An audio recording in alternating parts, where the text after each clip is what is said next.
nosso convidado especial. Ótimo. Excelente. Né? Então, em comemoração ao Dia do Psicólogo, em comemoração à Semana do Psicólogo, nós aceitamos esse convite vindo do nosso conselho para compormos, representando aqui uma das instituições de ensino que vem fazendo um excelente trabalho na formação de profissionais, que é o IPOG, representando também essa posição que precisamos marcar dentro do nosso Estado, que é uma posição de fornecer informações importantes. E, opa, tem um som rodando, será que é o meu? Deixa eu ver. Vou dar uma olhadinha aqui. Não, é o meu, gente. Era o meu, desculpe. Ainda bem que era um jazz de muita qualidade aqui. Vocês estavam ouvindo? Ou não? Ou era só Eu meu? não ouvi, não. Ah, tudo bem, tudo bem. Bom, mas também, em contrapartida a um importante trabalho que nós, psicólogos, que o Conselho precisa fazer na informação da comunidade e sociedade, estamos aqui. Aceitamos de pronto o convite da comissão organizadora e é um motivo de grande satisfação. Convidei o Dr. Vitor também, porque ele não compõe o corpo de profissionais de saúde, ele não é psicólogo, a formação dele é em direito, o mestrado dele é em direito, mas as informações que ele tem vão fundamentar sobremaneira a nossa fala de hoje, porque ele é delegado titular da Delegacia Especializada da Mulher de Lusiânia. E o tema do mestrado dele também versa sobre os números relacionados à violência, que ele vai falar mais sobre o mestrado, mas em 2019 ele coletou esses dados e tem números importantes para passar a nós, além também de informações pertinentes sobre esse tema e também sobre sua prática profissional.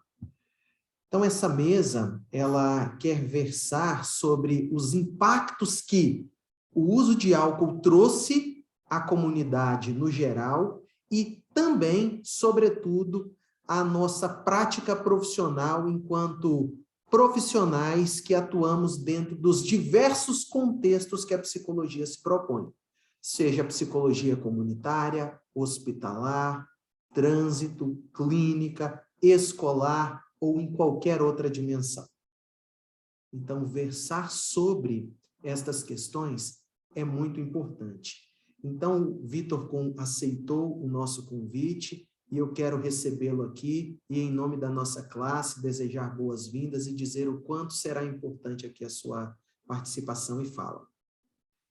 Vou passar a palavra a ele, porque na sequência ele vai fazer a sua apresentação e nós queremos combinar a seguinte mecânica, a seguinte logística. Na medida em que você tiver informações e contribuições, anote, e ao final nós abriremos para perguntas para fazermos um debate interessante, amarrando todos esses temas. Então, Dr. Vitor, seja bem-vindo, fique bem à vontade e você está com a palavra. Uma boa tarde a todos e a todas. Estão me ouvindo bem? Certo. Primeiro eu gostaria de agradecer o espaço, agradecer ao Vinícius aqui publicamente por todos esses anos aí de parceria e pelo convite para participar dessa mesa redonda e contribuir com algumas informações sobre a violência doméstica contra mulheres e a relação dela com o abuso de álcool e drogas. Eu vou compartilhar com vocês alguns slides aqui para facilitar um pouco a visualização. Estão conseguindo acessar os slides? Bom, eu atuo como delegado de polícia civil do estado de Goiás há 8 anos e, desde outubro de 2020, estou à frente da Delegacia Especializada de Atendimento à Mulher de Lusiânia. E durante esses ainda não muitos, mas não menos intensos anos de atuação policial, algo que sempre me chamou a atenção foi o descaso com as ocorrências de violência doméstica contra a mulher e, consequentemente, o descaso com as mulheres vítimas dessa espécie de violência. Só para os senhores e as senhoras terem uma ideia, em uma das diversas oportunidades em que eu pude presenciar esse descaso, uma escrivã de polícia extremamente competente, já com vários e vários anos de atuação na área, ela mesma vítima de violência doméstica, ela possuía uma relação familiar um tanto quanto conturbada. Durante um atendimento a uma vítima de violência doméstica, mulher essa que havia sido agredida fisicamente pelo marido, porque ele não concordava com a roupa que ela usava, ele achava que as roupas que ela usava eram roupas muito curtas. Essa escrivã de polícia, mulher, policial, servidora pública, passou então, em alguns aspectos, a concordar com o marido dessa vítima no que diz respeito à violência, revitimizando-a então. Então, essa e outras circunstâncias fizeram com que eu passasse a me debruçar no estudo sobre a violência doméstica contra mulheres, que apresenta hoje no Brasil uma realidade extremamente complicada. Só isso aqui. Eu trouxe para os senhores e para as senhoras aqui os dados dos Anuários Brasileiros de Segurança Pública, que são uma publicação do Fórum Brasileiro de Segurança Pública, que reúne as estatísticas criminais fornecidas pelos estados. Para os senhores e as senhoras terem uma ideia, em 2017 foram registradas no Brasil 252.895 casos de violência doméstica. Em 2018, esse número subiu para 263.067 ocorrências. Em 2019, foram registradas 246.664, e em 2020, esse número foi de 230.160. Para a gente ter uma ideia, pegando apenas os menores números aí que foram registrados em 2020, é como se, por dia, 630 mulheres procurassem uma delegacia e informassem ter sido vítimas de violência doméstica, ou seja, de lesão corporal praticada por marido, companheiro, ex-marido, ex-companheiro, namorado, ex-namorado, avô, genitor, pai, padrasto, entre outros.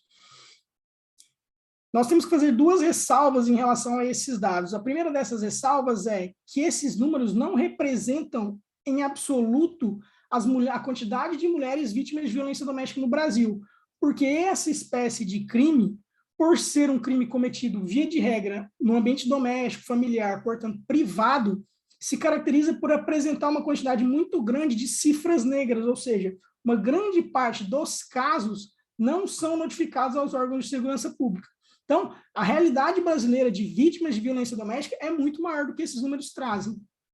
E uma segunda ressalva, que é feita, inclusive, pelo Anuário Brasileiro de Segurança Pública, que foi publicado esse ano de 2021, e que traz os números de 2020, é que essa diminuição, essa redução que ocorreu no ano de 2020 não pode ser atribuída com toda certeza ao menor número de casos de violência doméstica. Por quê? Porque é possível que esses números eles tenham tido essa redução em razão de circunstâncias relacionadas à pandemia de Covid-19, como, por exemplo, questões relacionadas a um maior isolamento social, ocorrido principalmente ali nos meses de abril e maio de 2020, e também as circunstâncias relacionadas ao tempo que os órgãos que compõem a rede de proteção de mulheres levaram para se adaptar a essa nova realidade, ou seja, disponibilizar novas formas de registro de ocorrência, seja por meio virtual, por telefone, entre outras formas.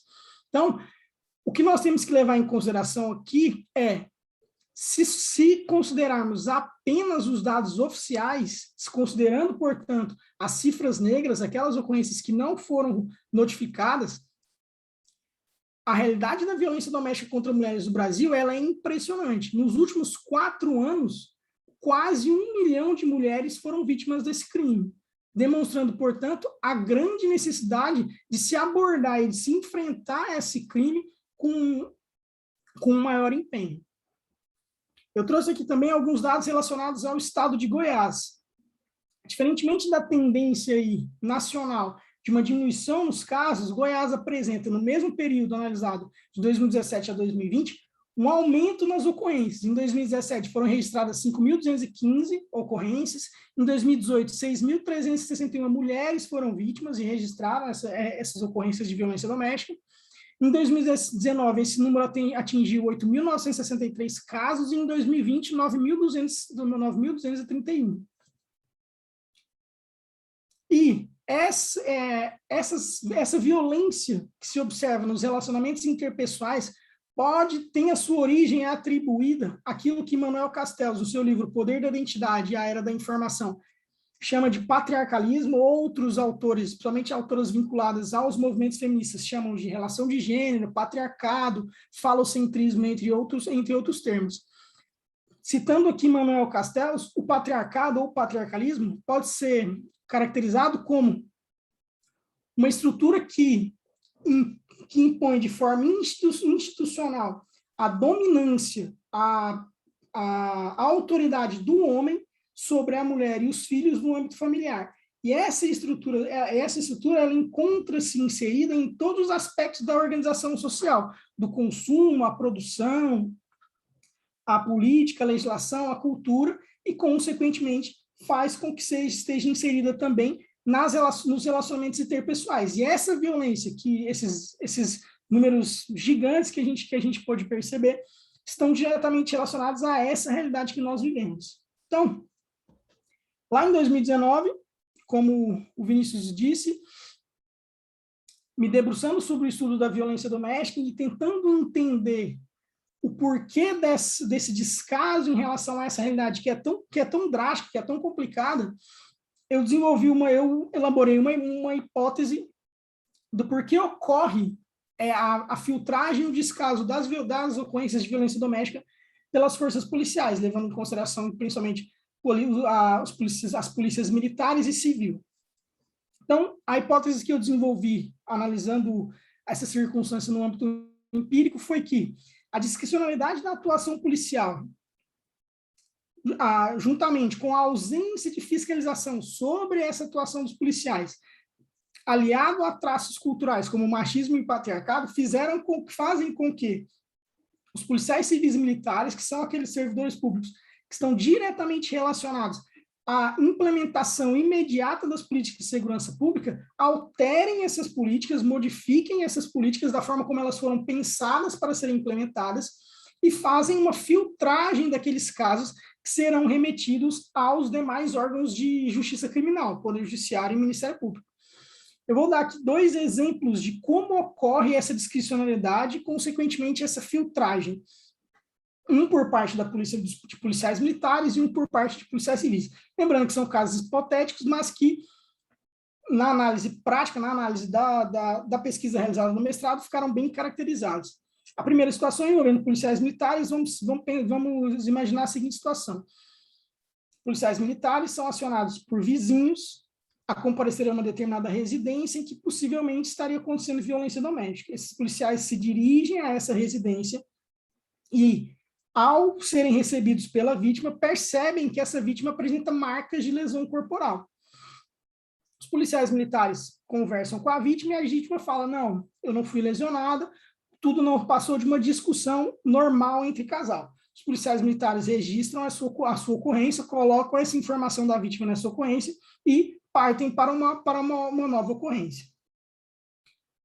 Nós podemos observar nessa situação hipotética que, mesmo diante de indícios robustos da prática do crime de violência doméstica contra a mulher, os policiais militares, de forma discricionária, porque não é o que está previsto nas políticas públicas de segurança pública, de enfrentamento à violência doméstica, e principalmente naquilo que estabelece a Lei Maria da Penha, a Lei 11.340, os policiais militares deixam, então, de conduzir o autor, o possível agressor e a vítima para a delegacia, deixam de conduzi-los para o Instituto Médico Legal para que eles se submetam ao relatório médico e constate ou não a existência dessas lesões, e fazendo com que essa ocorrência não chegue ao conhecimento da delegacia de polícia, não chegue ao conhecimento do Ministério Público, não chegue ao conhecimento futuramente do Poder Judiciário. Então, demonstra-se assim a forma como a discricionalidade policial promove a filtragem dessas ocorrências.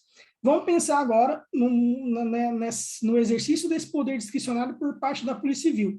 Vamos pensar que nessa mesma situação, esse casal, que nós já comentamos, sejam conduzidos pelos policiais militares a uma delegacia de polícia. Nessa delegacia de polícia, a vítima diz ter sido agredida fisicamente pelo companheiro, é submetida a exame de corpo de delito e constata-se a existência dessa lesão. Durante o seu interrogatório, esse autor fala que ele não agrediu a esposa, que, na verdade, ele apenas se defendeu das agressões dela. Faz o relatório médico nesse possível agressor e constata-se, portanto, que ele também está lesionado. Então, eu tenho uma situação com duas versões. Uma versão em que a vítima alega ter sido agredida e que o autor alega que não a agrediu. Via de regra, nessas circunstâncias, o autor não vai ser preso em flagrante pelo crime de violência doméstica. A vítima ela vai, as suas oitivas serão colhidas, mas não será instaurado um inquérito policial, esse inquérito policial não vai ser remetido ao Poder Judiciário e esse autor possivelmente não vai ser condenado e não vai ser processado por um possível crime de violência doméstica contra mulheres. Essa hipótese, então, de que a discricionalidade policial, aliada à ausência de fiscalização e aos traços culturais do machismo e do patriarcalismo, fizeram com que lá em 2019 eu fizesse uma pesquisa que resultou na minha dissertação de mestrado, junto ao mestrado de Desenvolvimento e Planejamento Territorial, intitulado As Políticas Públicas... Opa, desculpa. Isso aqui tá...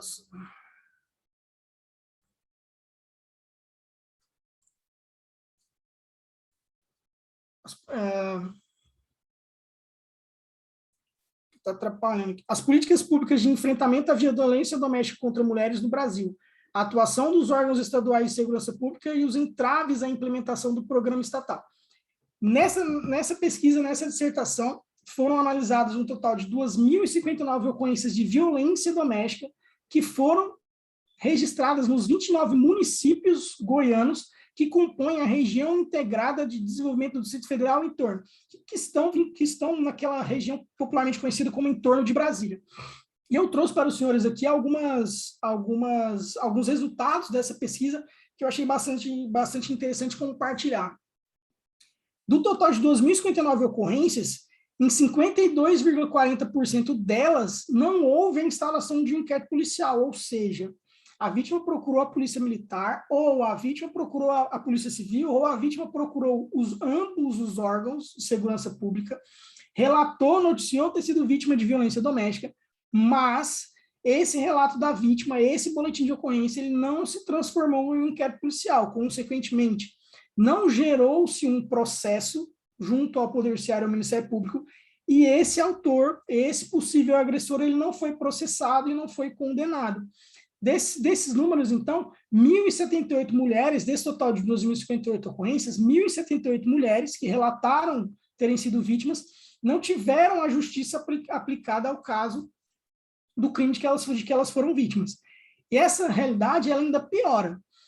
Em 574 atendimentos realizados exclusivamente pela Polícia Civil, excetuando aí as delegacias especializadas de atendimento à mulher, as DEANs, em 71,25% deles também não resultou em inquérito policial, ou seja, a vítima procurou uma delegacia de polícia, que é o órgão que exerce a função de polícia judiciária, a função de polícia investigativa, noticiou ter sido vítima de violência doméstica e aquele órgão responsável por instaurar o inquérito policial não fez.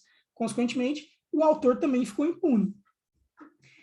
E a situação ela piora um pouco mais. Do total de 402 atendimentos realizados exclusivamente pelas DEANs, ou seja, o órgão criado especificamente para atender as mulheres em situação de violência doméstica, em 64,42% dos casos também não se instaurou inquérito, ou seja, o autor ficou impune.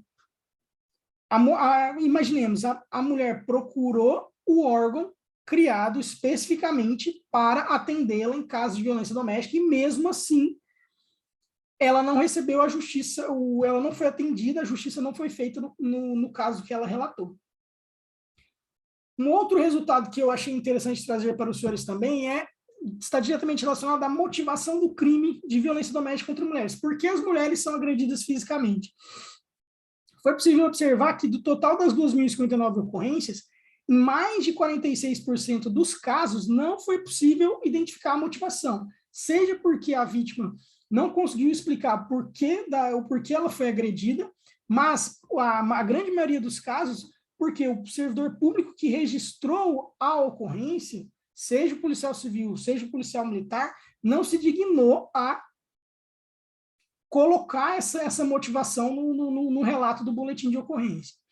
Em 29,45% do total de casos, a violência doméstica, a lesão corporal, ela resulta de uma discussão verbal entre a vítima e o autor. Discussão verbal essa que tem infinitos motivos, que vai desde do fato do autor não ter gostado da roupa que a vítima estava usando, ou não ter gostado da comida que foi feita, até discussões relacionadas a questões financeiras e familiares.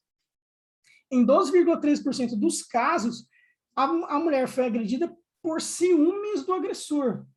E o que é interessante dessas ocorrências é que esse ciúme se dá principalmente em razão de uma tentativa do agressor de manter o controle das redes sociais da vítima. A vítima mantendo contato com outras pessoas, né, por meio de Facebook, Instagram, o autor se sente enciumado e agride a vítima para demonstrar que ele tem o controle sobre as redes sociais dela.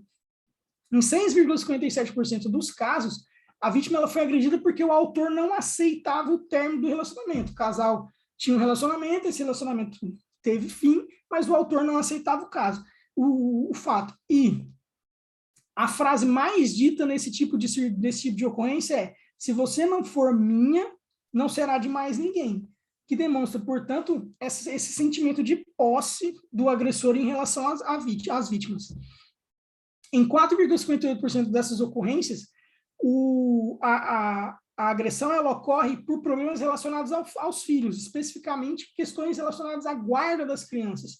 Quando o casal se separa e esse casal tem filhos, em algumas circunstâncias, em alguns momentos, as crianças vão ter que vivenciar a residência do pai ou a residência da mãe.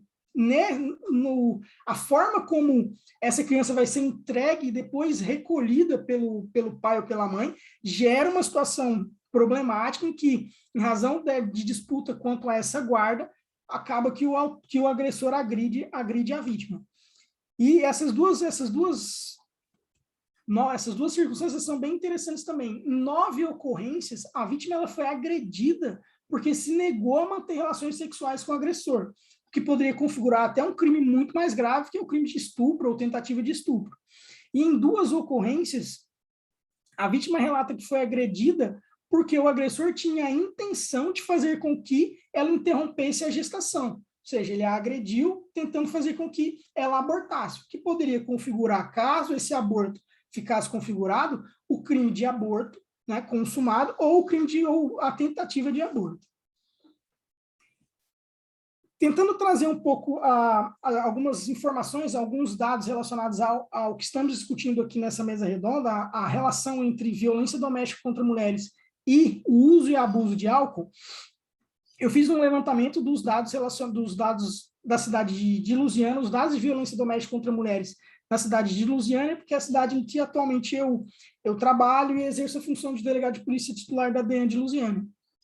De acordo com esses dados, em 2019, foram registradas 231 ocorrências de violência doméstica. Em 2020, esse número cresceu para 247. E já no primeiro semestre de 2021, nós tivemos um registro de 129 ocorrências. Se nós fizermos aí um espelhamento das ocorrências do primeiro semestre para o segundo semestre, nós teremos aí, no final de 2021, um número maior do que o registrado em 2020. E, ao analisar essas ocorrências de 2009, 2020, do primeiro semestre de 2021, eu busquei relatos no histórico do boletim de ocorrência, relatos feitos pelas vítimas do uso ou abuso de álcool e drogas por parte do agressor, para tentarmos fazer essa relação, essa codependência aí entre o uso de drogas e de álcool e os casos de violência doméstica. Em relação ao abuso de álcool, foi possível observar que em 2019, apenas em 22,94% do total de ocorrências, apenas em 53 ocorrências, as vítimas relataram o abuso de álcool pelo agressor. Em 2020, esse número já cresce para 51,82% das ocorrências, ou seja, de um total de 247 ocorrências, em 128 delas, a vítima relata que o autor abusava ou estava abusando do uso de álcool quando a agrediu.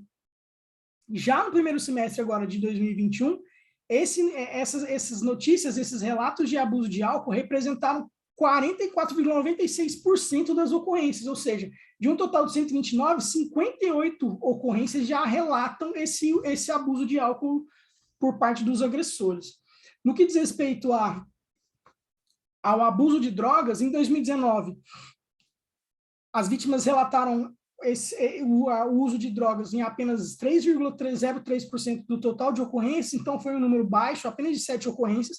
Em 2020, esse número cresce para 17,81% do total, ou seja, do total de ocorrências registradas em 2020, 44 delas a vítima relata que o autor abusava de drogas e, em razão disso, né, isso fez com que a violência doméstica acontecesse. Já em 2020, já no primeiro semestre de 2021, esses números representam 17,5% das ocorrências, ou seja, nós já temos aí um total de 22 ocorrências registradas. Se nós mantermos esse ritmo, no final de 2021, nós teremos possivelmente ou o mesmo patamar de 2020 ou até um patamar maior.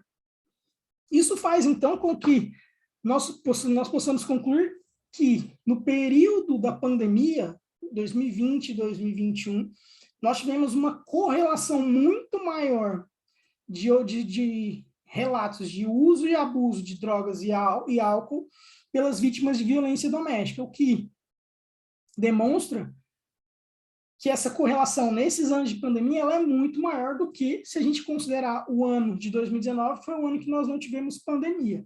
Não foi possível, nessa pesquisa que eu fiz para apresentar aos senhores e às senhoras, analisar os dados de 2018 e 2017, porque há uma inconsistência nesses dados, não foi possível obter esses dados da mesma forma como foram obtidos os dados a partir de 2019. Então, em razão disso, eu preferi não trazer esses dados em razão dessa inconsistência. E, para finalizar a minha participação, é sempre bom lembrar que a violência doméstica contra mulheres, ela não é um problema exclusivo da segurança pública, ela é um problema que está vinculado a todas as áreas, né? Inclusive a área de saúde pública. Então, eu acredito que a realidade que nós vivemos no Brasil, em Goiás, em Lusiânia, Goiânia, em todas as cidades, ela é uma realidade extremamente complicada, uma realidade em que uma quantidade muito grande de mulheres são vítimas de violência doméstica, e a forma como iremos diminuir esses índices e enfrentar da melhor forma a violência doméstica contra mulheres por meio da conscientização, tanto de mulheres quanto de homens, da gravidade dessa realidade. Então, eventos como essa mesa redonda, proporcionada aí pelo Conselho Regional de Psicologia, em parceria com o IPOG, auxiliam de forma bastante significativa a alcançarmos esse objetivo. Muito obrigado a todos vocês. Excelente. Agradecemos, Vitor, primeiro pela clareza da explanação de todos esses dados, e chama muito a atenção a seriedade dos números, uma vez que nós estamos falando de uma realidade que ocorre dentro do nosso estado, na nossa cidade, na dimensão em que estamos envolvidos. E dentro do exercício e da prática psicológica, essa realidade também vai chegar. Vamos fazer o seguinte, para ficar didático, eu acredito que algumas perguntas tenham sido suscitadas. Então, se você quiser lançar a sua pergunta no chat, se você quiser abrir o seu microfone e falar, fique à vontade que o Vitor está à disposição.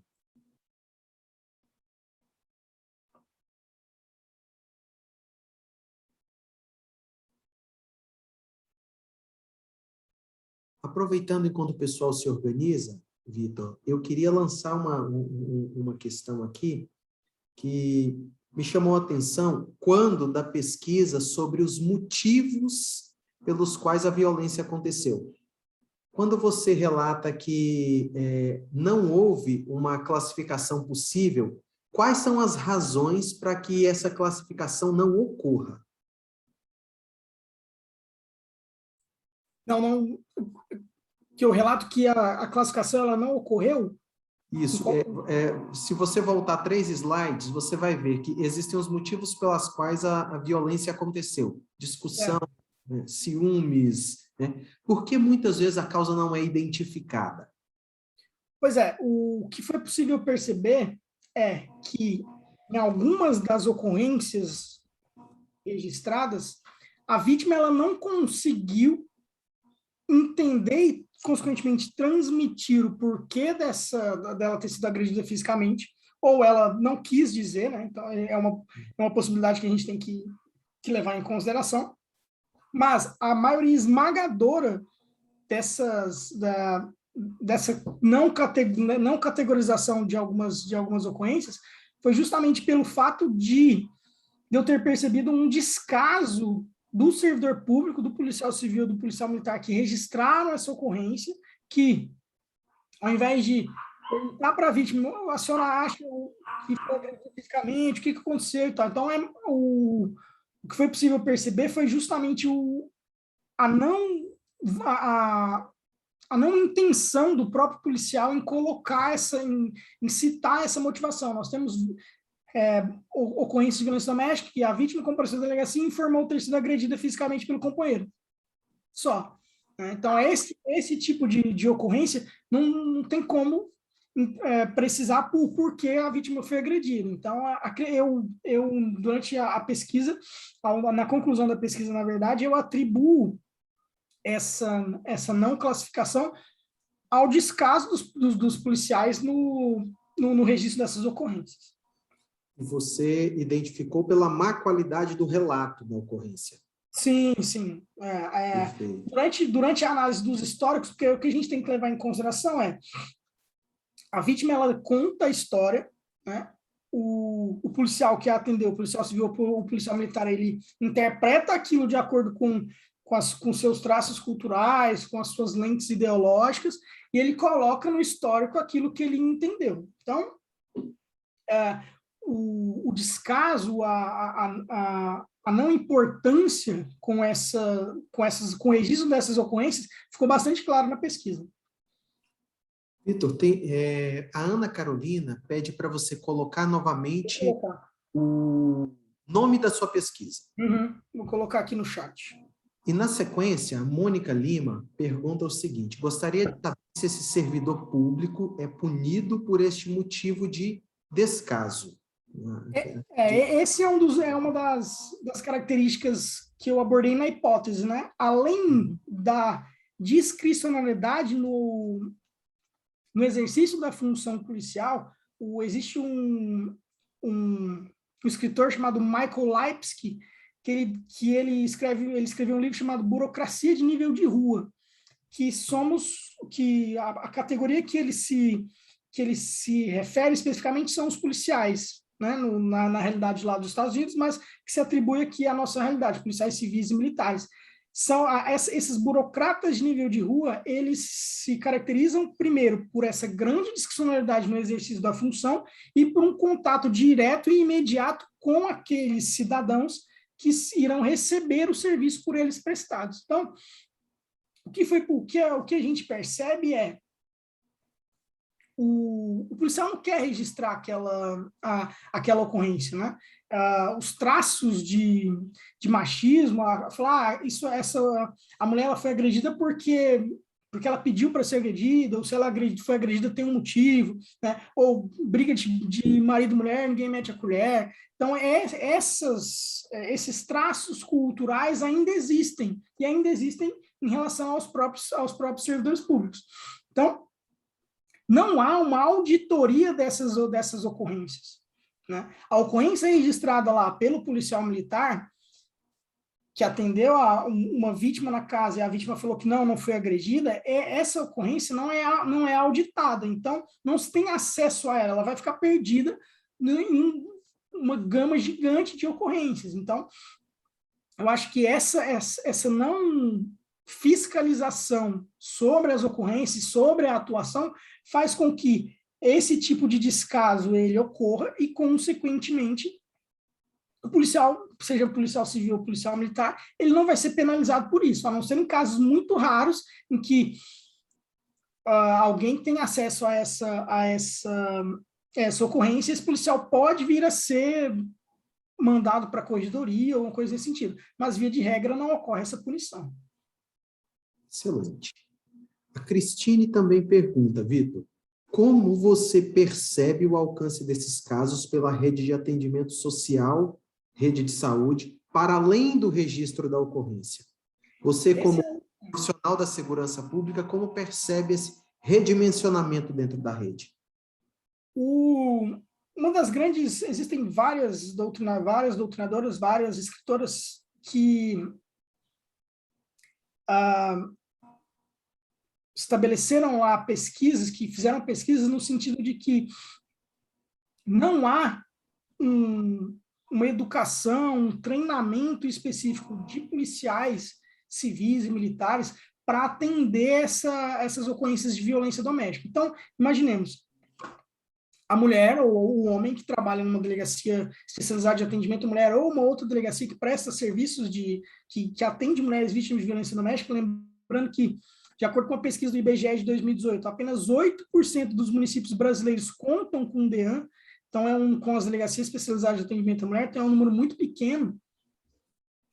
Esse servidor ele não foi treinado para fazer esse atendimento. Então, o que ele vai fazer? Ele vai atender a vítima ou vai aplicar aquela ocorrência os seus traços ideológicos, aquilo os seus traços culturais, aquilo que ele entende. E vivemos em uma realidade machista e patriarcal. Então, todos esses traços culturais são aplicados. O que eu acho importante de termos essa rede de atendimento, seja no aspecto social, psicológico, assistentes sociais, advogadas, entre outros profissionais, é que se restringirmos a atuação apenas para os órgãos de segurança pública, as mulheres não terão um apoio completo em relação a essa situação de vida que elas estão vivendo. A violência doméstica, ela ocorre na vida de mulheres de todas as classes sociais, independentemente se é rico ou pobre. Então, o que nós percebemos é a necessidade de que haja um atendimento por parte de outros profissionais. Então, em Lusiânia, por exemplo, o que a gente faz é contar com um centro especializado de atendimento à mulher, que é um órgão vinculado à prefeitura, que disponibiliza um atendimento com assistente social, psicólogo, advogado, para que a mulher possa não apenas ter a justiça feita no que diz respeito ao trabalho de segurança pública, mas que ela possa ser atendida também por esses outros profissionais. Então, eu acho que tem que ser uma coisa holística, né? A mulher ela tem que ser atendida nessa circunstância de vida que ela está vivendo por todos esses profissionais para que ela possa ter o melhor atendimento possível. Vitor, a Caroline Gomes pergunta, o senhor acredita que esses descasos aumentem ou estimulem violência contra mulheres? Bom, eu entendo o seguinte, que se nós temos não apenas uma impunidade específica nesse tipo de caso, mais 54% das ocorrências de violência doméstica, o autor não foi punido. Ele não foi nem ao menos chamado à delegacia para prestar esclarecimento dos fatos. Então, isso vai gerar não só essa impunidade real, mas um sentimento de impunidade. Então, esse sentimento de impunidade é que vai fazer com que haja uma reiteração da prática criminosa.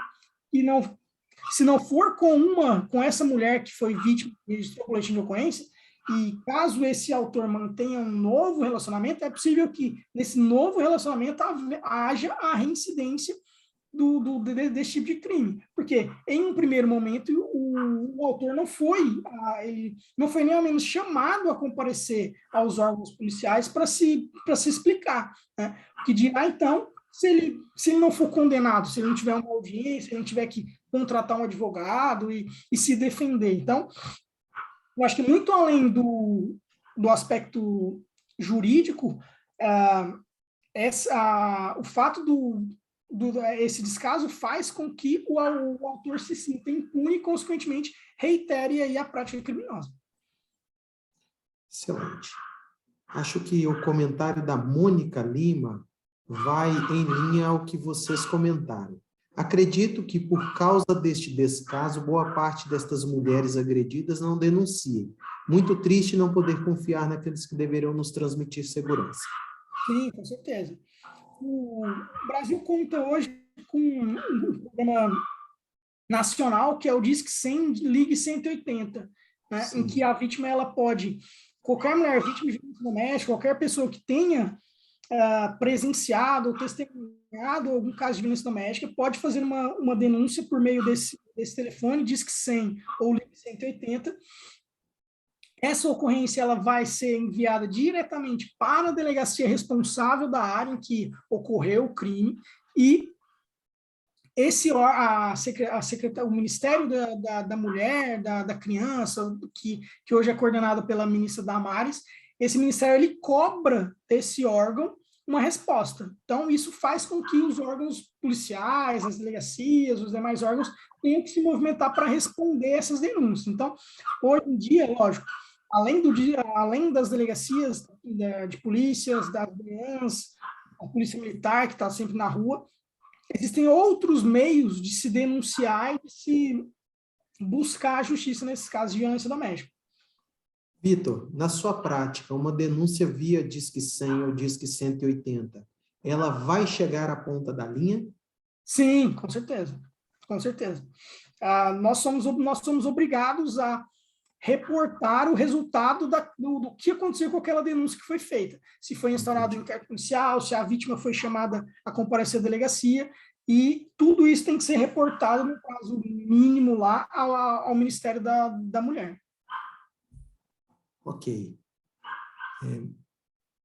Excelente. A Anderaine Nobre diz o seguinte, comenta aqui, na Polícia Militar do Distrito Federal, foi instituída em 2021 uma lei que cria o PROVID, Prevenção Orientada à Violência Doméstica e Familiar, Lei 6872/2021. O programa visa combater a violência contra a mulher, doméstica e familiar. A Polícia Militar do DF ficará responsável pela execução, mas contará com cooperação de outros órgãos de segurança pública e da capital. Sim.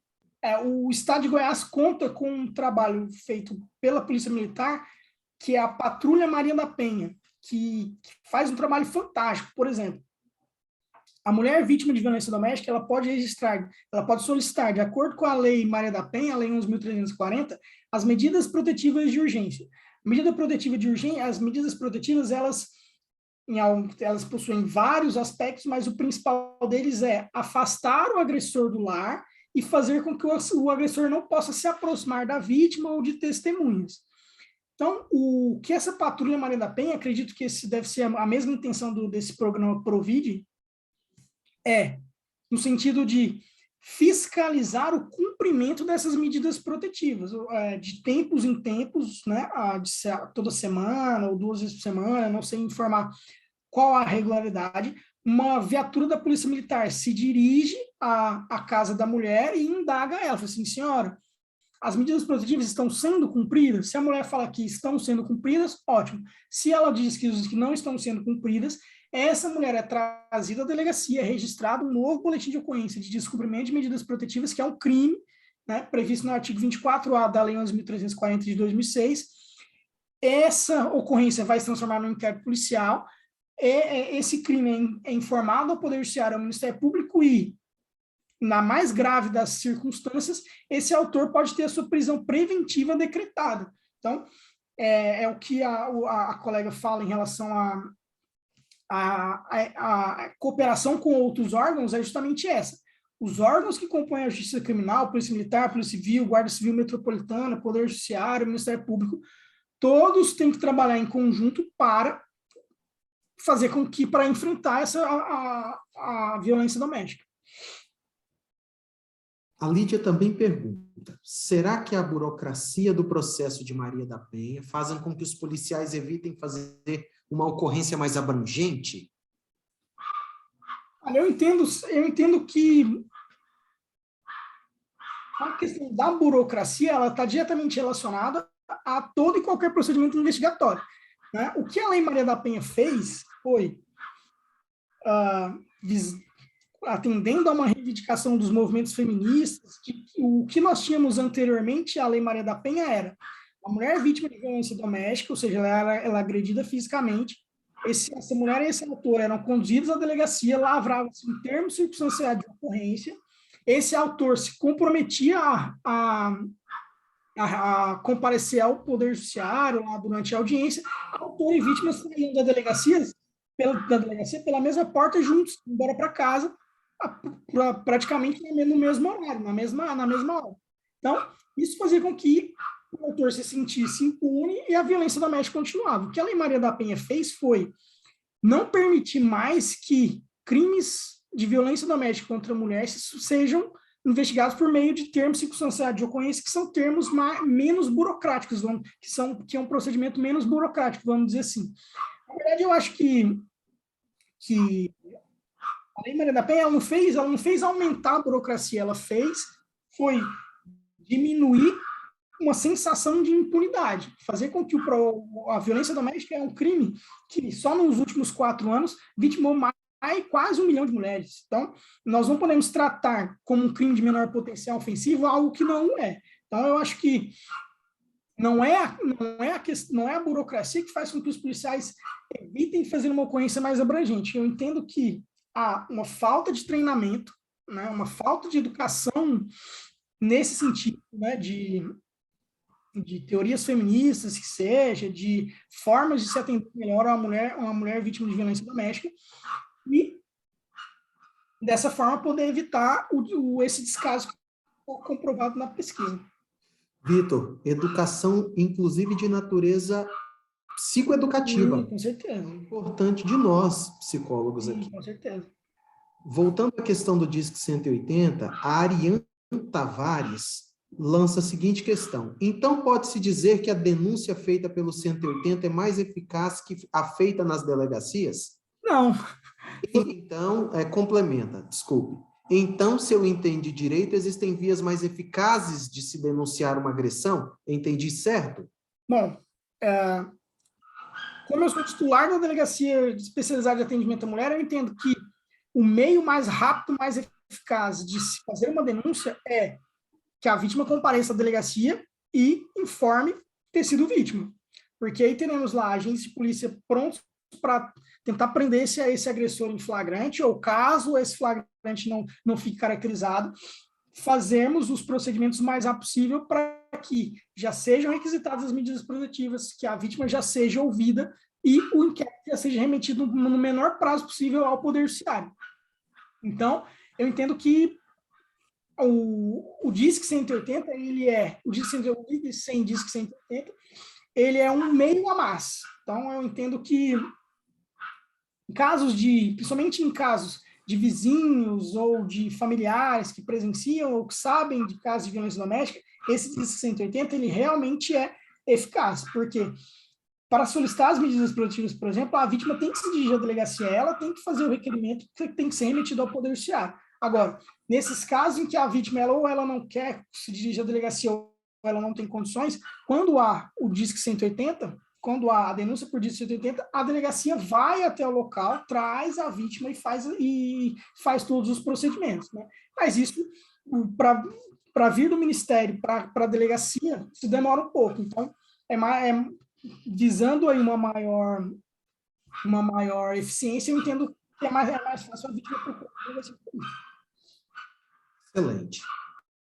Em linha ao que o Vitor apresentou a nós, eu vou também contribuir falando sobre o impacto desses dados no trabalho do psicólogo E porque, como ele bem apresentou, o consumo de álcool durante a pandemia, ele foi evidenciado com um grande tom de aumento e precisamos discutir sobre esse tema.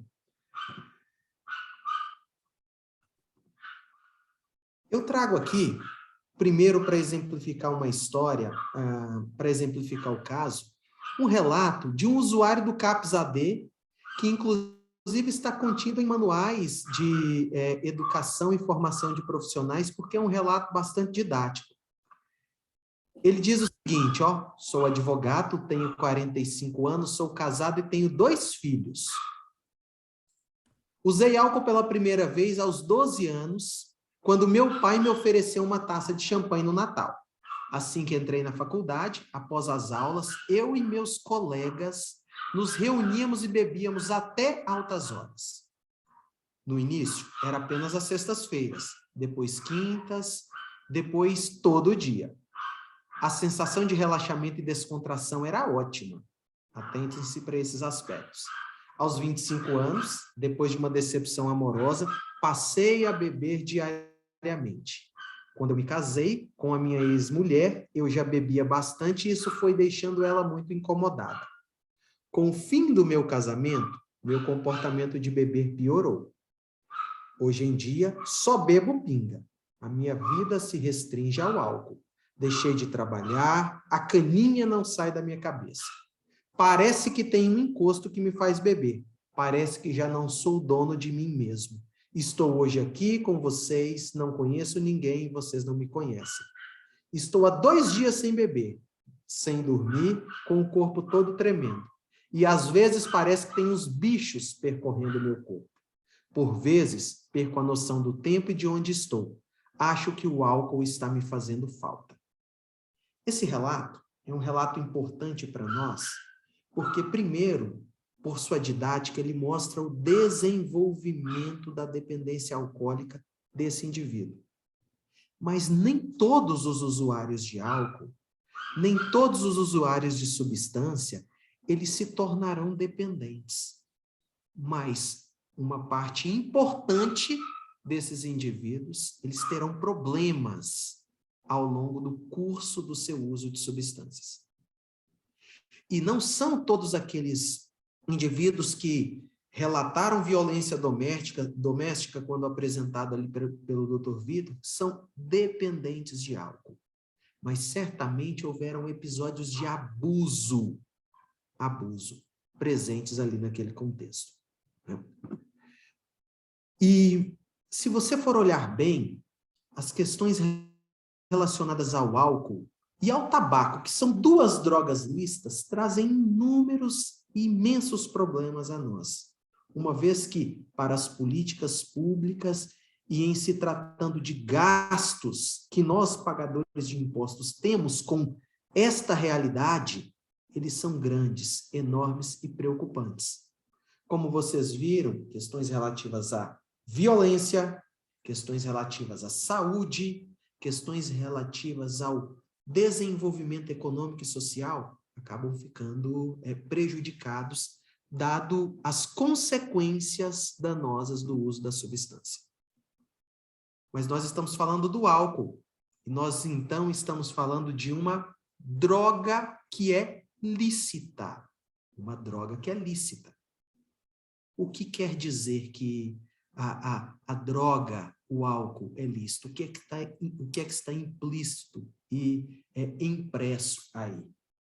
É que trata-se de uma substância com uso regulado, porém liberado. Regulado no que diz respeito ao público a qual essa substância pode ter acesso, mas também liberado para o consumo daqueles que alcançam essas faixas que estão previstas dentro da perspectiva do consumo.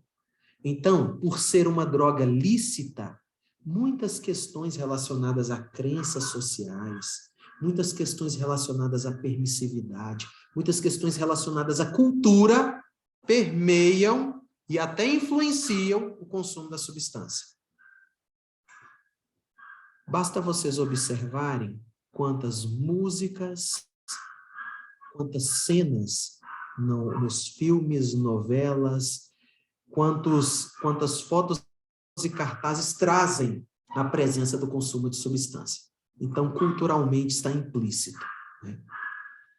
E uma questão importante que também deve ser discutida e que vai permear a nossa fala aqui, é que o álcool ele tem uma função de regulador emocional.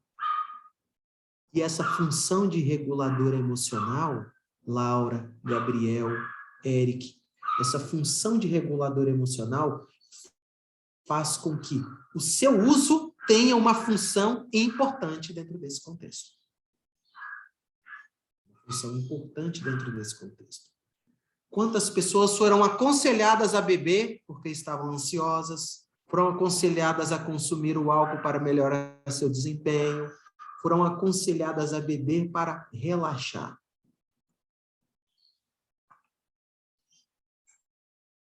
Outro dado importante que permeará a nossa discussão é que a pandemia trouxe contexto de incerteza sobre o futuro e garantias da vida.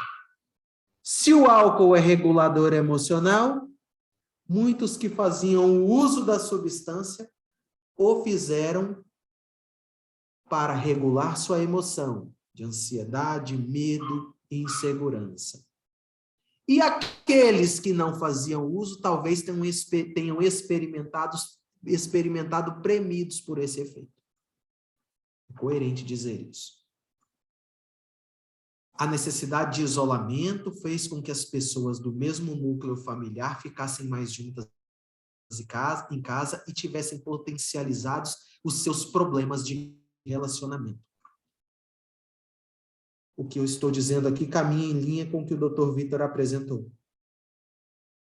Um aumento da violência doméstica, o aumento do consumo de substância, um relato como causa ou, no mínimo, um incentivador ou uma variável crítica no contexto de agressão, violência doméstica, o álcool presente.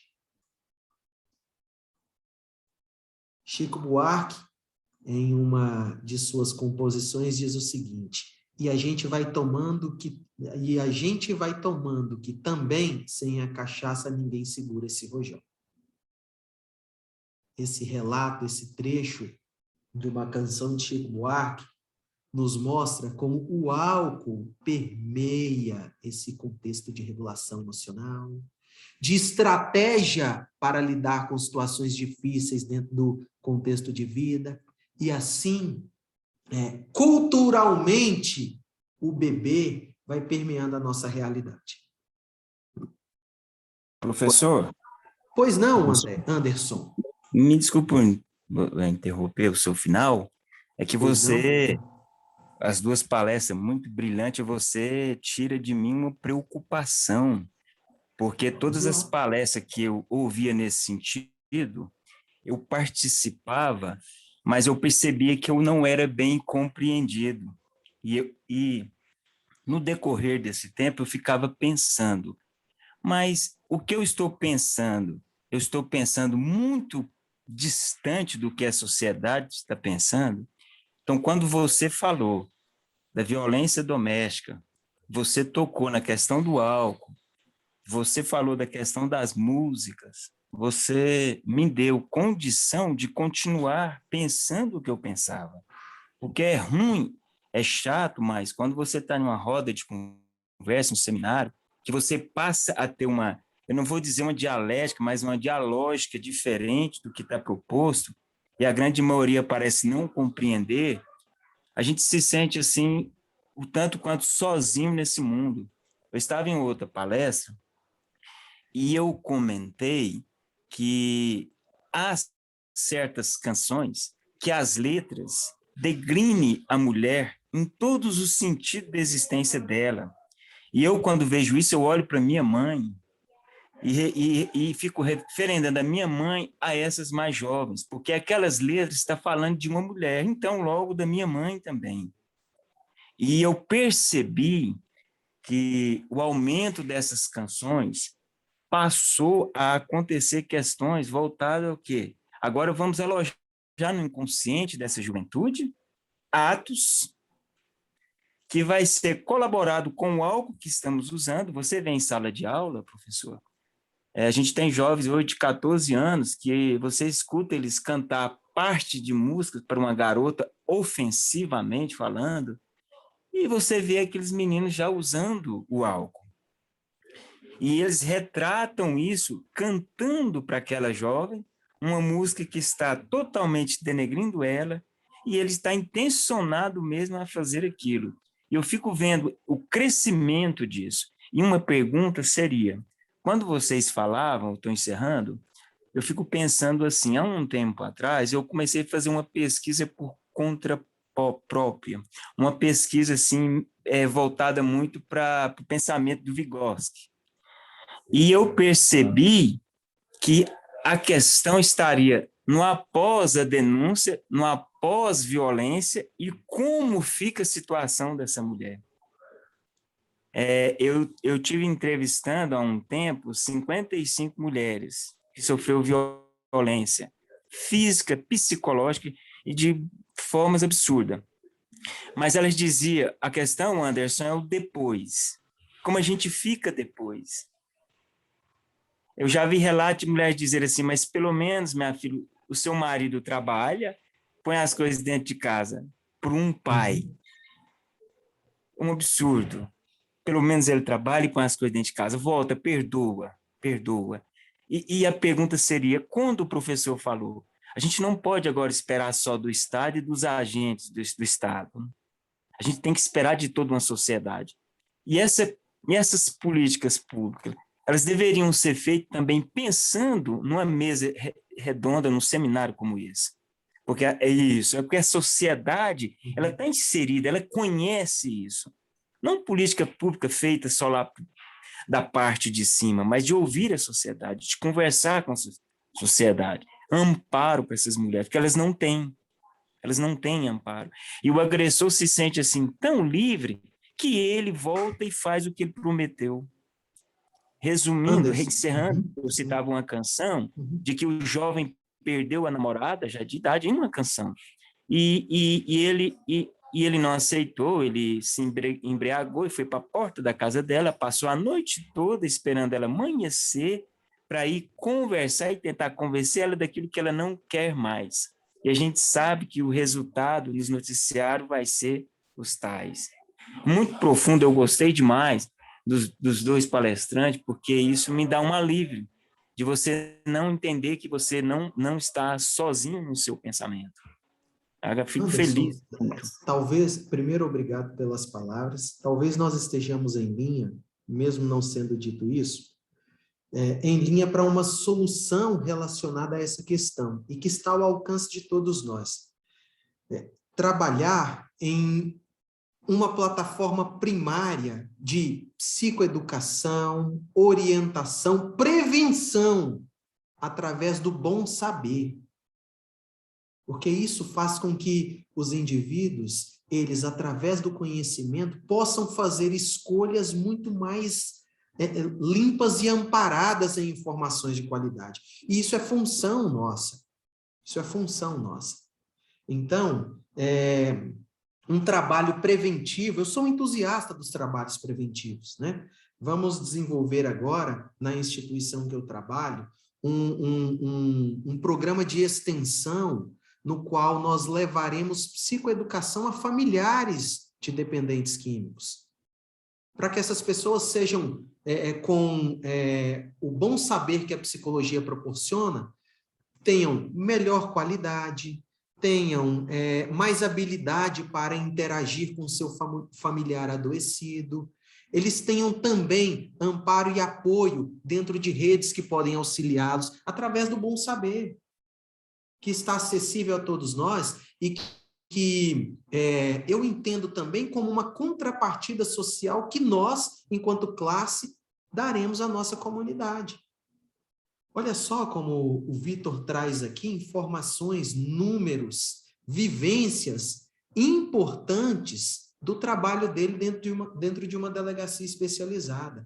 E mais, eu preciso ressaltar aqui a sensibilidade dele frente à realidade dessas mulheres que procuram serviço. Se vocês observarem, Dr. Vitor é extremamente sensível a estas questões relativas à violência, e isso precisa ser também ressaltado. Então, Anderson, você fala algo importante, e acho que a gente encontra, quando vemos na prevenção um ponto importante e até uma contrapartida que nós, psicólogos, podemos fornecer à nossa comunidade. Deixa eu trazer aqui alguns números que podem também colaborar com o que nós estamos dizendo, né? Questionários online respondidos por 44.062 brasileiros entre abril e maio de 2020 revelaram que 18% dos participantes passaram a beber mais com a chegada da pandemia, Vitor. 18% dos participantes passaram a beber mais com a chegada da pandemia. Cecília Landman, uma das pesquisadoras, diz o seguinte: sentimentos como tristeza estão associados a esse resultado. Nunca percam de dimensão que o álcool é um regulador emocional importante, tá? Essa é a tônica da minha fala. 12.328 adultos de 32 países da América Latina, agora esse é um estudo da OPAS, tá? Também mostra desgastes emocionais por trás de exageros com álcool. Do total de 52,8% dos entrevistados, mais da metade, que exageraram na dose, relataram ao menos um sintoma emocional como ansiedade, um sintoma emocional como nervosismo, insônia, preocupação, medo, irritabilidade ou dificuldade de relaxar. Então, o consumo de álcool está muito ligado à expectativa do efeito sobre você. Então, tem um componente psicológico importante aí. Outro dado, né? Sobre o consumo de bebidas alcoólicas agora em casa, Vitor. O consumo maior de bebidas alcoólicas, principalmente em casa, foi constatado aqui no Brasil, segundo uma pesquisa realizada pela plataforma Compre e Confie, empresa de inteligência de mercado focada em e-commerce. E olha as informações. A venda online de bebidas alcoólicas subiu 93,9%, com 248,9 mil compras realizadas. A venda online de bebidas alcoólicas subiu 93,9%, né? Em que pese aí também que havia impossibilidade de se comprar, se sair, estávamos em quarentena, mas olha só o número. O ticket médio analisado pela companhia é de 310,70, valor 4,3% maior do que o mesmo período do ano anterior, né? Então, o que acontece? As pessoas passaram a beber mais em casa. Temos uma explicação psicológica / emocional para isso. Situações de imprevisibilidade, medo, angústia, isolamento social, provocados por a necessidade de ficarmos guardados em casa, fizeram com que aqueles que consumiam se tornassem mais vulneráveis ao abuso, e até mesmo aqueles que não faziam o uso da substância se tornassem mais vulneráveis à experimentação. Eu costumo dizer que o uso de substância, seja ela qual for, nunca vai ser isento de risco. Mesmo que o risco baixo você terá, tá? O risco baixo você terá. E se faz importante nós dizermos o seguinte, que qualquer profissional que for trabalhar ou manejar questões relacionadas ao uso de substâncias, em especial agora aqui estamos falando de álcool, classificar o padrão de uso desse indivíduo é essencial, tá? É essencial. Então, essa figura aqui é uma figura que remete a nós elementos importantes sobre os critérios de uso, abuso e dependência. Porque são elementos distintos. Todo usuário de substâncias, todo usuário de álcool em específico é um dependente? Não. Todo usuário de álcool é um abusador? Não. Há pessoas que vão fazer uso da substância ao longo de toda a vida e terão um risco baixo. Agora, essa realidade não se dá a todos, porque existem indivíduos que são, por diversos fatores, vulneráveis ao abuso e, consequentemente, dependência. E esses fatores podem ser fatores intrínsecos ou extrínsecos a ele. E em se tratando de fatores extrínsecos, a pandemia, que é o tema que estamos discutindo hoje, vulnerabilizou a muitos indivíduos. Tudo bem? Estão me acompanhando bem? Está sendo didático? Todos estão conseguindo acompanhar a minha fala? Me deem um feedback. Tá? Na medida em que forem surgindo dúvidas, a exemplo do Anderson, você também pode perguntar, tá bom? Vamos em frente aqui. O que caracteriza o uso? Tá? Se caracteriza por aquela experimentação, aquele consumo fora das vias do prejuízo e da patologia, em que o indivíduo vai fazer o uso, mas é um uso com baixa probabilidade de problema. É um uso recreativo, um uso experimental. Tá? Já quando ele passa a ter prejuízos importantes em seu desempenho, em sua saúde, em sua performance social, talvez tenhamos que falar de uma figura de abuso, que é um padrão de uso de substância que causa um dano à saúde. Para caracterizar o uso abusivo de qualquer substância, o indivíduo precisa apresentar pelo menos um critério diagnóstico presente nos manuais e não preencher os critérios para dependência de substâncias. Tá bom? Já a dependência se caracteriza por um padrão de uso com problema e que preenchem critérios diagnósticos. Tá bom? Que preenchem critérios diagnósticos, que estão claros para nós. Então, por que eu trago essa figura a vocês? Para ficar claro que nem todo usuário de substância é um dependente. E nem todo indivíduo que faz uso de substância terá problemas ao longo da vida. Talvez ele venha a ter um consumo regulado e sem muito risco. Agora, é evidente que todos aqueles que fazem uso de drogas correm um risco de desenvolver abuso e dependência. Né? Alguns mais, outros menos. Tá? Isento de risco é só quem não usa. Enfim, a Organização Mundial de Saúde define dependência química como um estado psíquico e algumas vezes físico, resultante da interação entre um organismo vivo e uma substância. Também é caracterizado por modificações de comportamento e outras reações que sempre incluem o impulso a utilizar a substância de modo contínuo ou periódico, com a finalidade de experimentar seus efeitos psíquicos ou evitar desconforto de privação. Então, o indivíduo vai ser premido por fazer uso de uma substância para experimentar prazer ou para cessar dor. E você percebe que quando o uso da substância está controlado pela cessação de dor causada pela abstinência, muito provavelmente uma dependência já está instalada.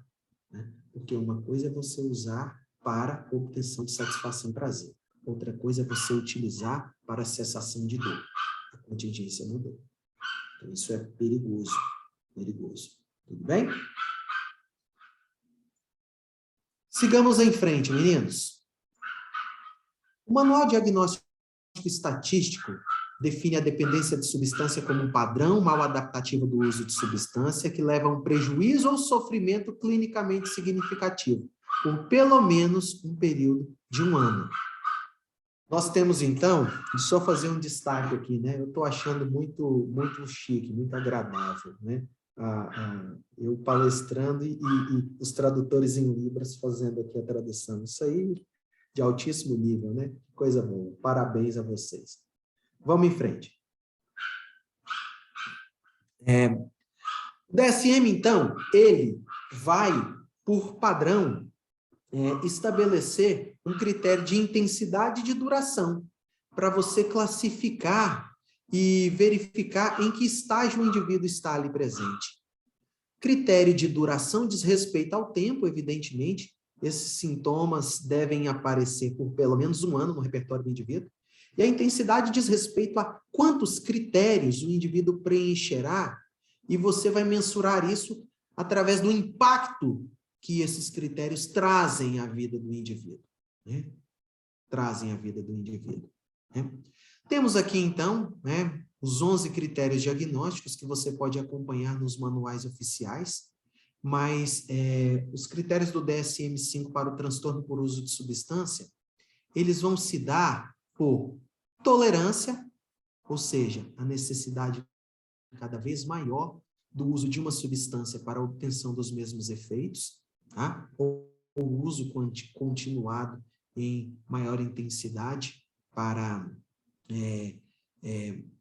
que você venha experimentar efeitos antes tidos com menos substância. A síndrome da abstinência, tá? Que se manifesta pela síndrome característica por cada uma da substância, ou até mesmo quando você consome uma substância semelhante para aliviar o efeito, mas você sente a abstinência, seu corpo pede o uso daquela substância.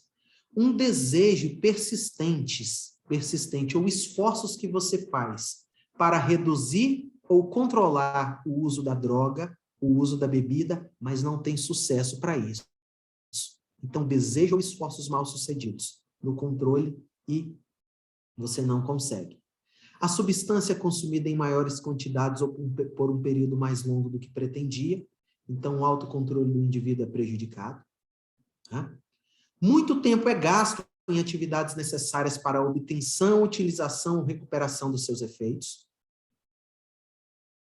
O indivíduo tem problemas legais relacionados ao uso da substância, né? Por exemplo, pode ir parar em uma delegacia especializada por agressão. O uso recorrente da substância resultando no fracasso em desempenhar papéis importantes no trabalho, na escola ou em casa, ou seja, seus papéis produtivos são atravessados pelo consumo da substância. Você continua usando mesmo tendo problemas. Você faz uso em situações às quais isso representaria perigo e a sua integridade física ou a de outros, e mesmo assim você não cessa o uso. E o uso da substância é mantido, mesmo com a consciência de um problema físico ou psicológico persistente. Então, são critérios que pode-se estabelecer, e na medida em que o indivíduo vai preenchendo ao menos 2 desses critérios, é preciso falar em problema com o uso da substância. E é possível classificar também indivíduos que apresentem determinado grau ou a depender do número de critérios preenchidos, né? Você pode classificar em leve, moderado ou grave. De 2 a 3 critérios preenchidos, transtorno leve. 4 ou 5, moderado. Mais de 6, preciso falar aí em uma caracterização mais grave de um transtorno. Ok? Vamos lá. Ainda sobre o uso de substância e fatores que são causadores e mantenedores dele. Como estávamos conversando aqui, Anderson, existem fatores que podem levar a vulnerabilidade do indivíduo ao desenvolvimento de dependência de substâncias e, consequentemente, o uso abusivo destas. Os fatores vão desde elementos emocionais, qualidade dos relacionamentos familiares e sociais, processos biológicos e fisiológicos, como, por exemplo, vulnerabilidade que o indivíduo pode apresentar, influências de natureza cultural, né, como o contexto em que ele está inserido, regras e valores que são partilhados ali por seus membros e grupos, isso pode influenciar o uso. Fatores de natureza cognitiva, como, por exemplo, expectativa a respeito do uso, ganho de desempenho, né, efeitos esperados, e elementos também de natureza comportamental. Então, as variáveis que permeiam o uso de substâncias, elas são multifacetadas e vão desde valores partilhados até elementos emocionais, cognitivos, comportamentais. Ok? Portanto, trata-se de um problema de natureza complexa em que os múltiplos atores e os diversos campos do saber científico devem performar e trazer sua contribuição. Por exemplo, em uma pesquisa que fiz, eu investiguei, entrevistei 30 usuários de substâncias que estavam em uma situação de tratamento mais intensivo, em uma unidade de internação, e perguntei a eles quais foram os fatores que influenciaram a sua última recaída. Eu lancei a seguinte pergunta: me conte como foi sua última recaída. Desde o seu acordar até o seu dormir. Me fale. Me conte esse dia. E um deles diz o seguinte: briga com a família. Assim, eu fiquei um período sem trabalhar. Aí minha esposa, sempre nervosa, que eu não estava encontrando serviço, xingando bastante. Nessa aí, eu encontrei um conhecido, ele me convidou, aí eu fui usar. Assim, no meu pensamento, eu fui tentar esquecer dos meus problemas e acabei me dando mal. Fui tentar esquecer dos meus problemas e acabei me dando mal. Note bem que no relato dele, você pode perceber que o contexto familiar, o ócio, a dificuldade de inserir socialmente, todos esses fatores facilitaram uma recaída. Facilitaram uma recaída. E, quando ele diz, no meu pensamento, eu fui tentar esquecer dos meus problemas e acabei me dando mal, o meu viés analítico se dá ainda para o uso de substância como uma estratégia de regular emoções.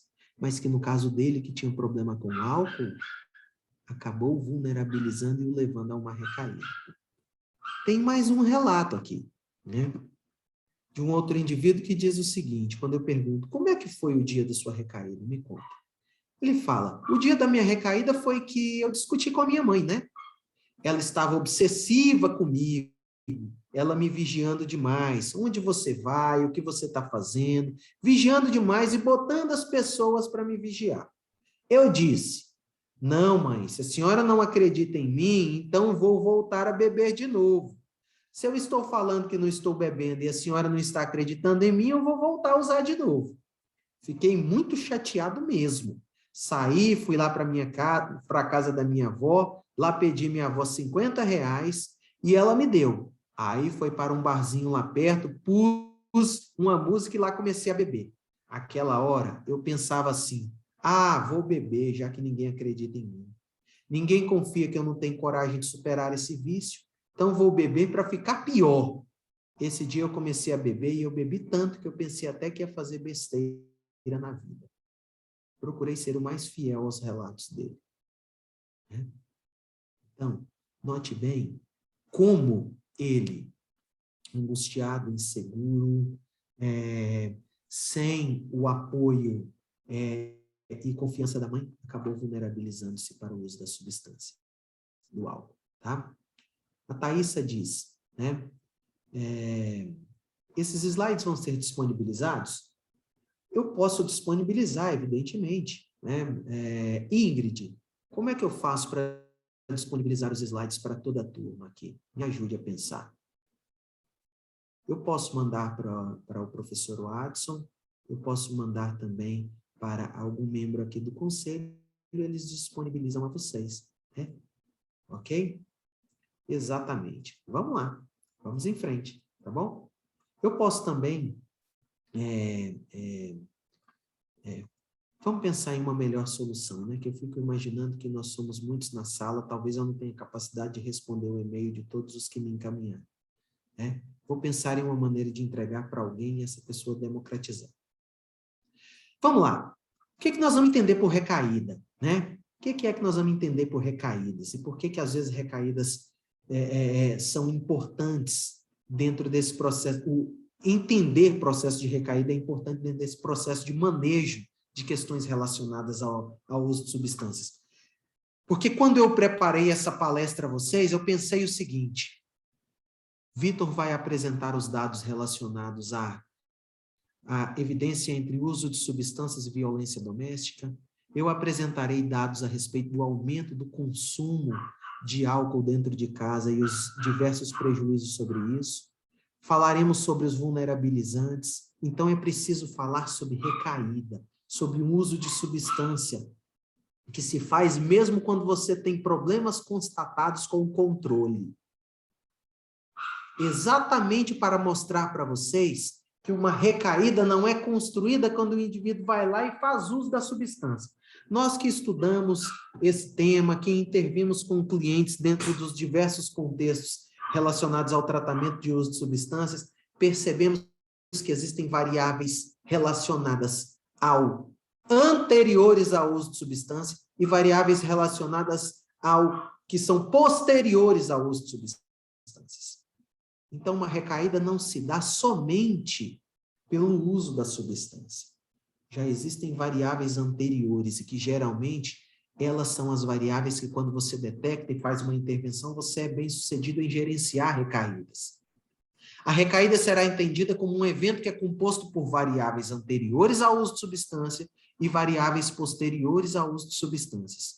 Quem diz isso é Marlatt. Marlatt é um grande interventor dentro desse processo de manejo de recaídas, tá? E é um autor, é um psicólogo atento a esse aspecto e um autor que tem muito a ensinar a você. Se você quiser estudar sobre o uso de substâncias, manejo desse transtorno, elementos sobre esse comportamento, leia Marlatt, tá bom? É uma dica que eu te dou.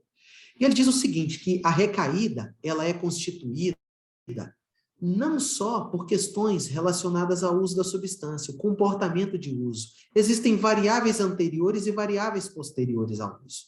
E as variáveis anteriores ao uso, elas se dão muito relacionadas a expectativas que o indivíduo vai ter sobre como vai ser aquele consumo, sobre como serão os efeitos, portanto, variáveis de natureza cognitiva, variáveis de natureza emocional.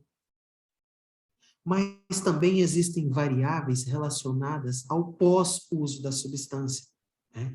Que geralmente são questões relativas a como ele encarou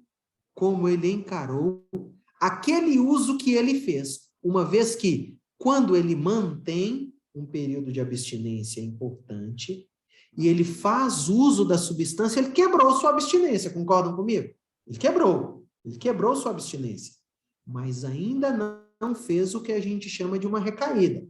Porque, tecnicamente, uma recaída é entendida como a volta aos padrões anteriores de uso. Por exemplo, se o indivíduo bebia 20 latinhas de cerveja quando sentava, e ele já está há 6 meses sem fazer uso de bebida alcoólica e bebe uma latinha, tecnicamente ele não recaiu. Ele quebrou sua abstinência. Ele teve o que a gente chama de um lapso, que é a quebra da abstinência. A forma como ele gerencia esse lapso, ou seja, isso compõe as variáveis posteriores à recaída, vai ser crucial para as variáveis, posteriores ao uso, serão cruciais para maior ou menor probabilidade de uma construção de recaída, ou maior ou menor probabilidade de volta aos padrões anteriores de uso. Tudo bem? Tudo bem? Então, esse elemento é importante. Ainda sobre recaída, Marlatt diz o seguinte, que há 3 determinantes primários de alto risco para que uma recaída aconteça. E 70% das recaídas estão compostas dentro desse contexto. O local e os amigos que o indivíduo evita ou mantém, fatores intrapessoais, que é como ele está lidando com ele mesmo, com suas emoções, com suas cognições, tá? Com seus comportamentos, e fatores interpessoais, que é como ele lida com elementos de natureza interpessoal. Se há desequilíbrio em um desses 3 fatores ou em mais de um deles, o indivíduo vai estar vulnerável a uma recaída. Isso vai fazer com que ele tenha indulgência com seu comportamento de uso, senso de necessidade de recompensa, desejo de gratidão, e isso pode gerar emoções relacionadas ao uso que a gente chama de fissura ou compulsões. Ou também, de outro lado, pode gerar negações, racionalizações, Enfim, diante desse desequilíbrio, o indivíduo vai estar em risco. Se ele está em risco, ele ainda consumiu a substância, já que ele mantém o padrão de abstinência? Não. Se ele está em risco, ele ainda não usou. Ele está em uma situação que a gente denomina de risco. E ele pode ter duas respostas de enfrentamento. Duas respostas de enfrentamento. Uma de enfrentamento eficaz e outra de enfrentamento menos eficaz. Se ele tem uma resposta de enfrentamento eficaz, estou falando de abstinência, isso vai aumentar o senso de autoeficácia dele. O que é isso, tecnicamente? Aquela sensação de que ele está conseguindo gerenciar, que o autocontrole dele está diante dele, que ele está em um programa adequado, que ele está bem na caminhada. E isso pode diminuir a probabilidade de uso da substância, se ele tem uma resposta de enfrentamento diante da situação de risco. Ou ele pode também ter uma resposta de enfrentamento não eficaz, né? Ele, então, ele vai fazer o uso da substância. Isso diminui a autoeficácia dele e, consequentemente, a expectativa dos efeitos positivos do álcool pode estar ali presente, né? O que faz com que ele faça o que a gente chamou ali de quebra de abstinência ou lapso. E isso gera efeito da violação da abstinência e culpa. Uma vez que ele quebrou a sua abstinência, entrou em contato com os reforçadores do uso da bebida, ele sente culpa, há uma maior probabilidade para que ele venha engrenar em uma recaída. É assim que Gordon Marlatt ressalta questões relacionadas ao uso da substância. E quais os impactos do uso abusivo de álcool no trabalho do psicólogo, já que eu quero fazer um alinhavamento aqui de tudo isso que a gente conversou com o que o Dr. Vitor trouxe para nós, né? Primeiro, nos diversos contextos que atuaremos, como eu iniciei a minha fala dizendo, seja no trânsito, nas organizações, na clínica, na comunidade, nas instituições públicas de saúde, nos contextos de natureza hospitalar, aonde você estiver, essa demanda vai atravessar a sua atuação. Vai atravessar. Hoje, eu atuo em um contexto ambulatorial, na clínica, né? Eu atuo em um contexto de intervenção clínica e pessoal. O álcool, outras drogas, atravessaram a minha intervenção de uma maneira frontal, de uma maneira brutal. E agora permeando outros contextos, como questões relacionadas a conflitos familiares, como estamos discutindo aqui, questões relacionadas ao desempenho do trabalho, questões relacionadas ao agravamento de questões de saúde. Então, há uma necessidade cada vez maior de preparo para a intervenção nos múltiplos contextos de atuação dentro dessa dinâmica uso de substâncias, em especial álcool. Porque a quantidade de abusadores que aparecerão, Yara, é muito grande. A quantidade de abusadores que estarão presentes é muito forte. Então, é preciso estar atentos a esse aspecto, né?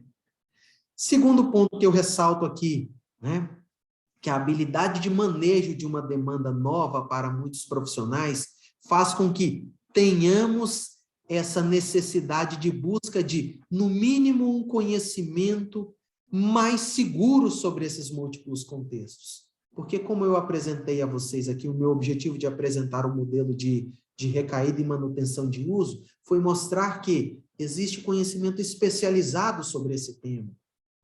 E, se esse elemento vai atravessar a sua prática, é importante que você tenha um conhecimento sobre essa demanda. Ok? Então, agora eu acho que é importante que vocês participem, façam perguntas, para que vocês, tanto para mim quanto para o Vitor, estejam livres, porque estamos aqui à disposição de vocês. E essa é a proposta da mesa. Tá bom?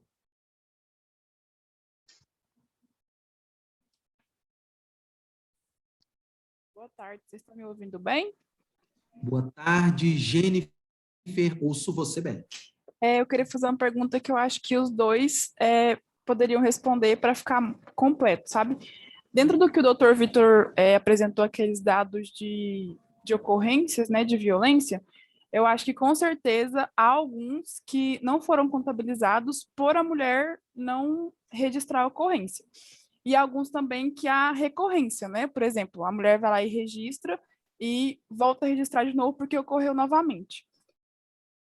Dentro da questão psicológica, tem como perceber o porquê isso acontece? O porquê dela continuar ali com o agressor?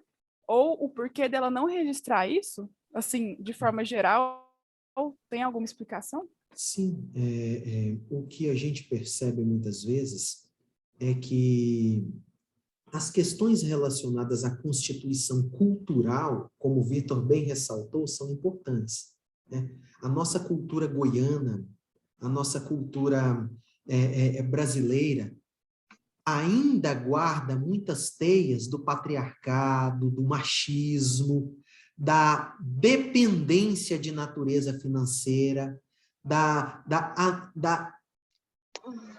do tratamento da mulher como objeto e posse. E essa é uma questão que deve ser combatida a todo custo, uma vez que isso faz com que crenças relacionadas ao direito, ao limite, ao que é a classificação do que é agressão fique enviesada para muita gente. Então, fatores relacionados à dependência financeira, dependência até de natureza afetiva, constituição da formatação familiar, isso faz com que muitas mulheres se reconheçam em uma situação de abuso e violência, mas permaneçam ali. Acho que o Dr. Vitor pode falar isso com mais propriedade, inclusive, né? Porque muitas vezes essa violência não se dá somente quando ela chega ali com hematomas. Existem elementos anteriores e que sinais foram dados até que aquele limite da agressão seja colocado ali. Então, palavras, agressões verbais e ataques à honra, ameaças, e ela permanece por questões relativas à dependência, tanto emocional quanto afetiva, permanece nesse estado, né? Permanece nesse estado. Então, e olha que são dois homens falando aqui. Então, se algum colega intervém e tem mais propriedade para falar que nós, por favor, pode também contribuir com a fala, né? Então, mas eu passo a palavra ao Vitor aqui. Bom, eu costumo dizer que a violência doméstica contra mulheres é o único crime em que a vítima ela pensa muito mais em todas as circunstâncias do que nela. Se você é vítima de furto ou roubo e sabe quem é o autor do crime, você quer que ele seja condenado, que ele pague por aquilo que ele fez. Na violência doméstica, a gente percebe na atuação prática que a vítima ela pensa muito mais nos filhos, na família, o que a família vai pensar, o que os amigos, o que a sociedade vai pensar, pensa até mesmo no agressor, que pode ser preso, que vai ser recolhido a um presídio, e, em último aspecto, ela pensa nela. Então, o que o Dr. Miss falou. Existem circunstâncias em que em que a vítima ela não entende ter sido vítima, né? Foram várias e várias vítimas que eu ouvi na delegacia, em que a vítima fala, não, mas eu empurrei, eu joguei alguma coisa nele, mulher não faz isso. Então, esses traços do machismo, né, fazem com que as mulheres, elas até mesmo não entendam estar em situação de violência doméstica. E a violência física, ela é a violência física não letal, né? Porque a violência física letal seria o crime de feminicídio. A violência física não letal, ela tem um grande índice criminal, mas os casos de injúria e ameaça são muito mais comuns. Mas tanto os homens não entendem estar praticando o crime quando xingam ou ameaçam a mulher, quanto a mulher, em algumas circunstâncias, não entende estar sendo vítima desses crimes. Então, eu entendo que muito pelas questões relacionadas a filhos, a questão de dependência financeira e os traços culturais aí do machismo e do patriarcalismo fazem com que essa mulher, ela, mesmo tendo registrado o boletim de ocorrência, ela permaneça com o agressor. E sendo bem sincero, é o que eu costumo dizer aos servidores que fazem parte da delegacia, se a vítima ela foi agredida hoje, e daqui uma semana, um mês, um ano, que seja, ela perdoou esse agressor, não compete a nós, como servidores públicos, atribuirmos a ela, seja a causa dessa violência, ou né, você foi agredido uma vez, você voltou, a culpa é sua. Não compete a nós dizermos isso. O que a gente tem que fazer é o nosso papel como servidores públicos, né, remetermos esses procedimentos, fazermos o procedimento correto, remetermos isso ao Poder Judiciário, e lá no âmbito do Poder Judiciário, do Ministério Público, caso a vítima entenda que não quer prosseguir, aí ela resolve isso lá.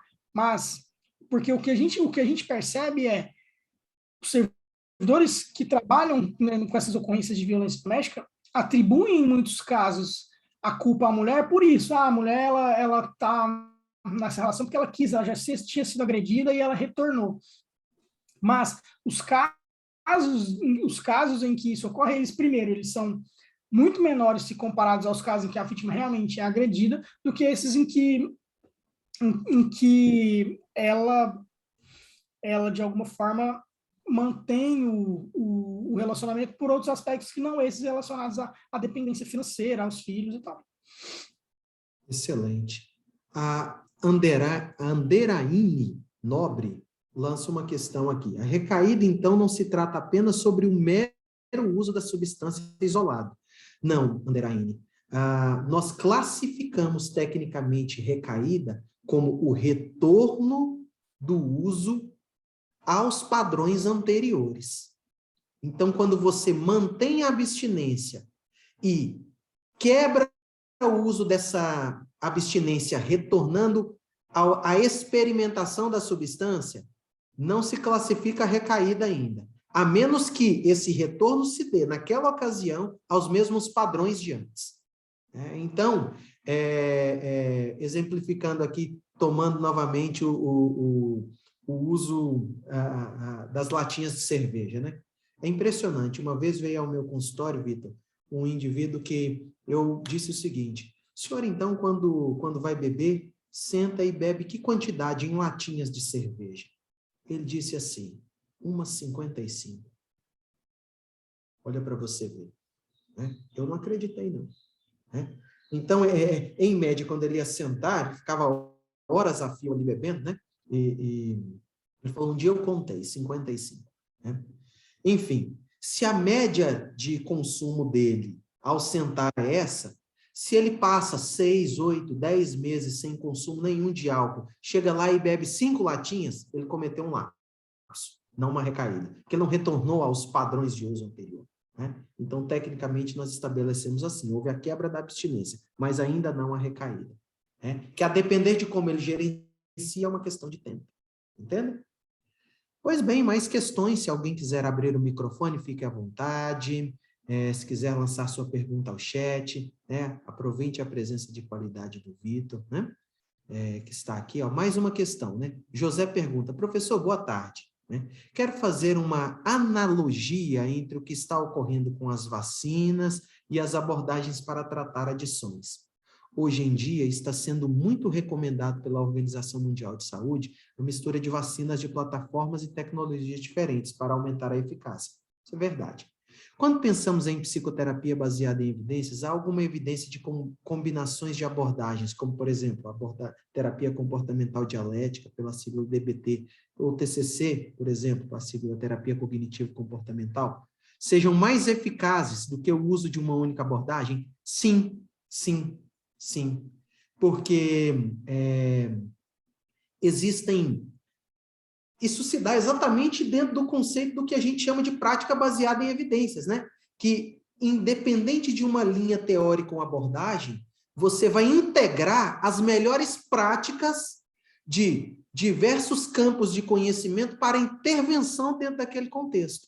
E nós sabemos que, por exemplo, a terapia comportamental dialética, ela foi desenvolvida inicialmente por uma psicóloga chamada Marsha Linehan, foi desenvolvida inicialmente para tratar transtorno de personalidade borderline, utilizando técnicas integradas diversos saberes, né? E nós sabemos também que a terapia cognitivo-comportamental tem um modelo aplicado para intervenção em dependências de substâncias.